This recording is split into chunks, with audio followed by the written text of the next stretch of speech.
સોફ્ટવેરમાં વિદ્યાર્થીઓના પરિણામથી લઈને અને સર્વગ્રાહી સુધીના તમામ પત્રકો ધોરણ 9 થી 12ના જનરેટ કરવા માટે આપણે સૌથી પહેલાં શાળા મેનુમાં જે તે વિભાગના બધા વિષયોની એન્ટ્રી કરીશું.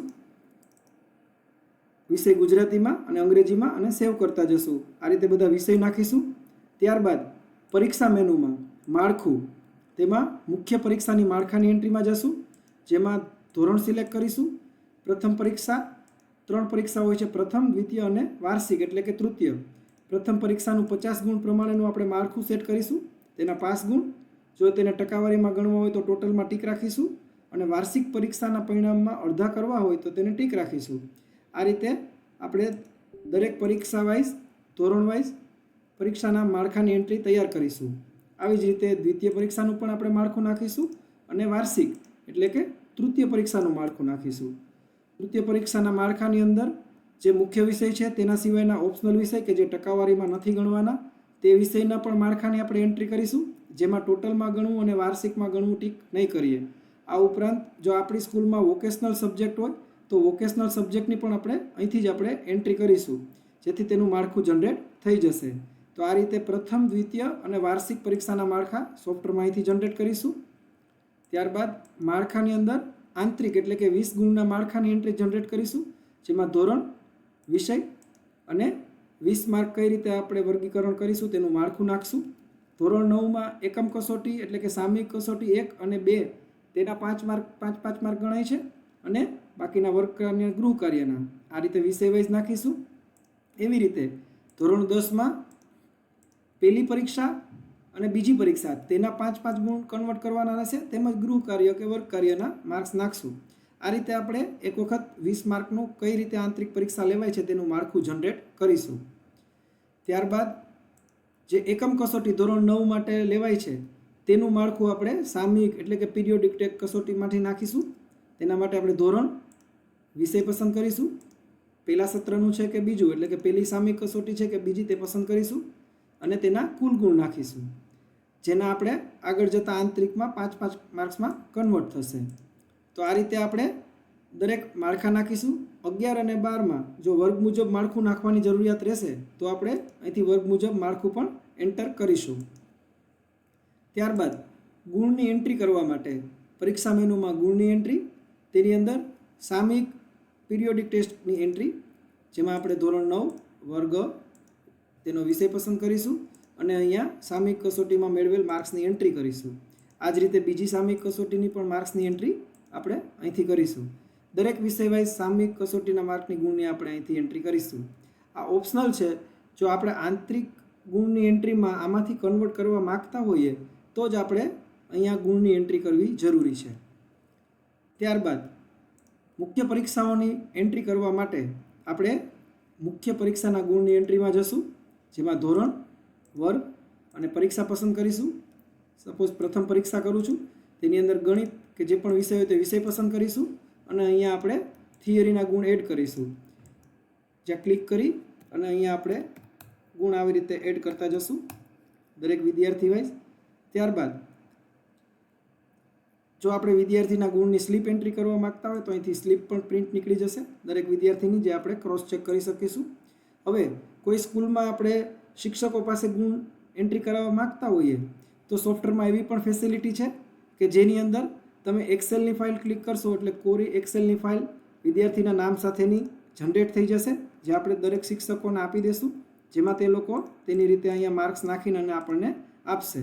ધોરણ 9 ગણિત અને પ્રથમ પરીક્ષા, અહીંયા બધા વિદ્યાર્થીઓના તેઓ માર્ક ભરી અને જ્યારે આપણને એક્સેલની ફાઇલ આપશે ત્યારબાદ આપણે અહીંયા માર્ક્સ અપલોડમાંથી તે એક્સેલની ફાઇલ છે તે સિલેક્ટ કરી અને અપલોડ કરશું એટલે સોફ્ટવેરમાં ઓટોમેટિક માર્ક્સ બધા એડ થઈ જશે. તો આવી રીતે તમે મેન્યુઅલી અને એક્સેલમાંથી પણ ડેટા અપલોડ કરી શકશો. આવી રીતે અહીંયા પ્રથમ પરીક્ષા તેમજ દ્વિતીય પરીક્ષા અને વાર્ષિક 80 માર્ક્સની પરીક્ષા તે તમામના માર્ક્સ, મુખ્ય પરીક્ષાઓના માર્ક્સની એન્ટ્રી અહીંથી કરવાની રહેશે. જો કોઈ વ્યક્તિ કે વિદ્યાર્થી ગેરહાજર હોય તો તે અહીંયા સિલેક્ટ કરવાનું રહેશે. આ રીતે પ્રથમ, દ્વિતીય અને વાર્ષિક ગુણની એન્ટ્રી કરવાની રહેશે. ત્યારબાદ આંતરિક ગુણની એન્ટ્રી માટે આંતરિક ગુણમાં ક્લિક કરીશું, ધોરણ, વર્ગ પસંદ કરીશું, વિષય પસંદ કરીશું. અહીંયા આપણે મેન્યુઅલી ગુણ પણ નાખી શકીશું, અને જો આપણે સામયિક કસોટીના ગુણ નાખેલા હશે તો ઓટો જનરેટ પર ક્લિક કરતાં વિદ્યાર્થીના સામયિક કસોટીમાંથી ઓટોમેટિક માર્ક્સ અહીંયા જનરેટ થઈ જશે. જે 5-5 માર્ક્સની પરીક્ષા છે, ટોટલ 20માંથી કેટલા અને એનું ફાઇનલ રિઝલ્ટમાં કેટલા. અહીંથી જ આપણે એના છાપવા ઉપર ક્લિક કરતાં વિદ્યાર્થીનું આંતરિકનું કઈ રીતે વર્ગીકરણ શું છે તેનો રિપોર્ટ પણ આવી જશે. તેની સમરી પણ અહીંથી જનરેટ થઈ જશે. કયા વિદ્યાર્થીને 20માંથી કેટલા માર્ક્સ વિષય વાઇઝ આવ્યા છે તેનું સમરી પત્રક પણ અહીંથી તૈયાર થઈ જશે. અને ગુણપત્રક તે પણ અહીંયા ઓટોમેટિક જનરેટ થઈ જશે કે વિદ્યાર્થીને સામયિક કસોટીમાં કેટલા હતા, વર્ગ કાર્ય, ગૃહ કાર્ય કુલ કેટલા છે, તેમજ પ્રથમ પરીક્ષામાં માર્ક કેટલા છે, દ્વિતીયના, તૃતીયના અને આંતરિકના કન્વર્ટ થઈને આમ 200માંથી કેટલા થાય છે અને 100માંથી કેટલા થાય છે તેવું વિષય વાઇઝ ગુણપત્રક પણ સોફ્ટવેરમાંથી જનરેટ થઈ જશે. આ રીતે 9 થી 12 સુધીનું આંતરિક ગુણની એન્ટ્રી આપણે અહીંથી કરવાની રહેશે.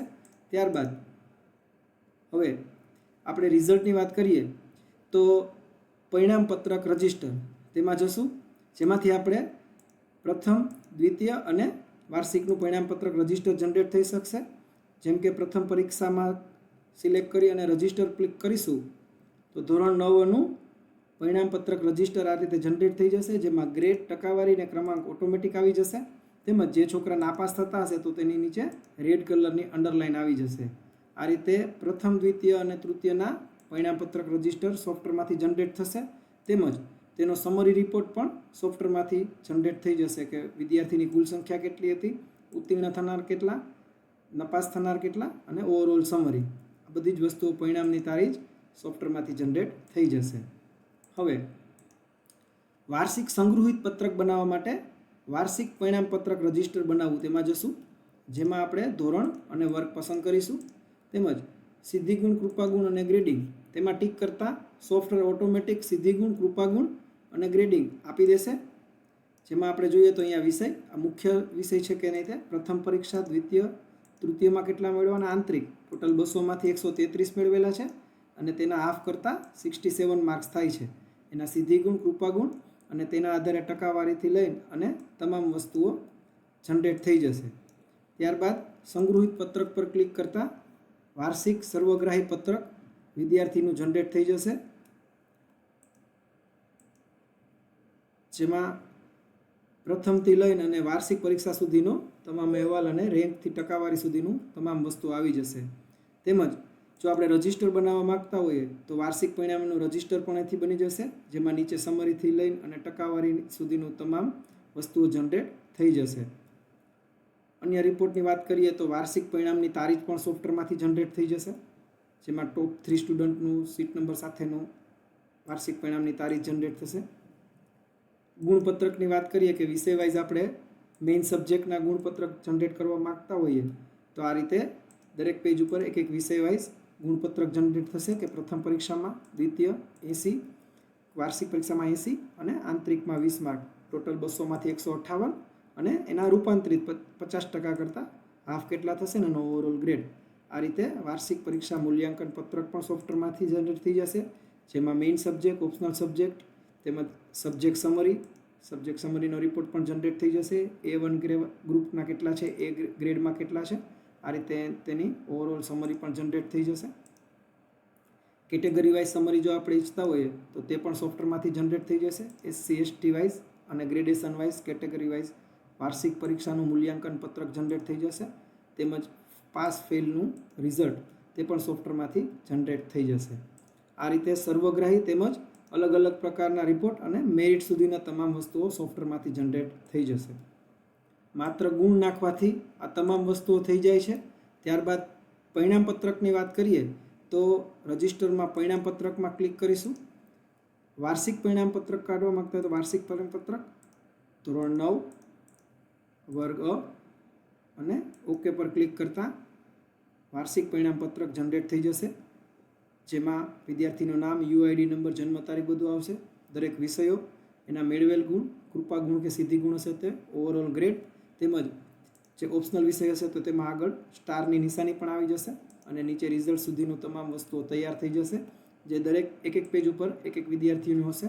જો કોઈ છોકરાને સિદ્ધિ ગુણ કે કૃપા ગુણ હશે તો તે પણ ઓટોમેટિક જનરેટ થઈને અને આ રીતે ડિસ્પ્લેમાં આવી જશે. આ રીતે વિદ્યાર્થીનું વાર્ષિક પરિણામપત્રક સોફ્ટવેરમાંથી જનરેટ થઈ જશે, જેની PDF પણ જનરેટ થશે અને પ્રિન્ટ પણ આપણે અહીંથી કરી શકીશું. આવી જ રીતે આપણે પ્રથમ પરીક્ષાના અંતે જે રિઝલ્ટ વિદ્યાર્થીને આપવા માંગતા હોઈએ તો અહીંયા પ્રથમ પરીક્ષા પસંદ કરીશું, ધોરણ વર્ગ અને ઓકે પર ક્લિક કરતાં જે તે ધોરણનું પ્રથમ પરીક્ષા કે દ્વિતીય પરીક્ષાનું રિઝલ્ટ પણ સોફ્ટવેરમાંથી આ રીતે જનરેટ થઈ જશે.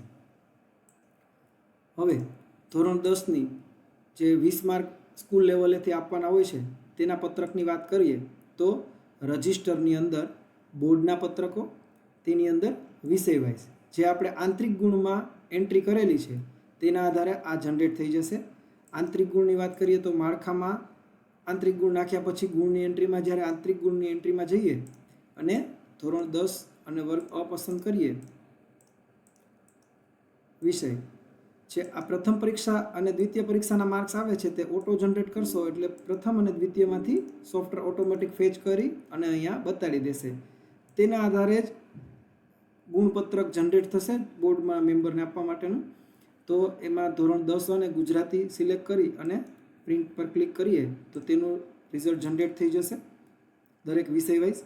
છાપવું પર ક્લિક કરતાં આ રીતે પ્રથમ પરીક્ષા 80 માર્કની હતી તેના માર્ક્સ, પ્રિલિમિનરી 80 માર્કની હશે તેના માર્ક્સ, તેમાંથી કન્વર્ટ થયેલા માર્ક્સની એન્ટ્રી તથા સ્કૂલ લેવલે આપેલા માર્ક્સની એન્ટ્રી અને કુલ 20માંથી કેટલા મળેલ છે તે માર્ક્સની એન્ટ્રી સોફ્ટવેરમાંથી જનરેટ થઈ જશે. ત્યારબાદ પરીક્ષા મેનુમાં રજિસ્ટર, બોર્ડના પત્રકો અને રજિસ્ટર, અહીંથી ઓવરઓલ આંતરિક મૂલ્યાંકન પત્રક જનરેટ થઈ જશે. છાપવું પર ક્લિક કરતાં વિદ્યાર્થીના નામ, દરેક વિષયો, એમાં મેળવેલ 20માંથી માર્ક્સ અને કોમ્પ્યુટર કે જે પણ ઓપ્શનલ સબ્જેક્ટ છે તેના થિયરી, પ્રેક્ટિકલ અને અહીંયા તે વિષયનું નામ આવી જશે. અહીંયા જો ત્રીજા નંબરનો વિષય હોય કે જે ઓપ્શનલ હોય તો તે તમે અહીંથી એની પ્રિન્ટ કરવા માગતા હોય તો થર્ડ સબ્જેક્ટ કે જે કોઈ સંસ્કૃતના અથવામાં અથવા તો કોઈ સબ્જેક્ટના અથવામાં હોય સબ્જેક્ટ તો તેની પ્રિન્ટ પણ આપણે રાખેલી છે, જેમાં તેના માર્ક્સ આવશે અને કયો વિષય છે તે આવશે. એટલે કોઈ એક જ ક્લાસમાં એક કરતાં વધારે મલ્ટિપલ ચોઇસથી વિષયો હશે તો તેનું પણ આ રીતે આંતરિક પત્રક તૈયાર થઈ જશે. તો મિત્રો આની અંદર માત્ર એક જ વખત માળખું નાખવાનું છે, ત્યારબાદ માત્ર ગુણ નાખવાથી તમામ રજિસ્ટર, રિપોર્ટ અને સર્વગ્રાહી સીધી ગુણ, કૃપા ગુણ સાથે રેન્ક અને ટકાવારી સાથે બધું જ ઓટોમેટિક જનરેટ થઈ જશે.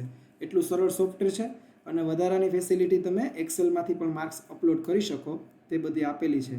તો આ રીતે ધોરણ 9થી 12 સુધીનું વોકેશનલ સબ્જેક્ટ સાથેનું પરિણામ અને પરિણામપત્રકો, રજિસ્ટરો બધું જ સોફ્ટવેરમાંથી જનરેટ થઈ જશે.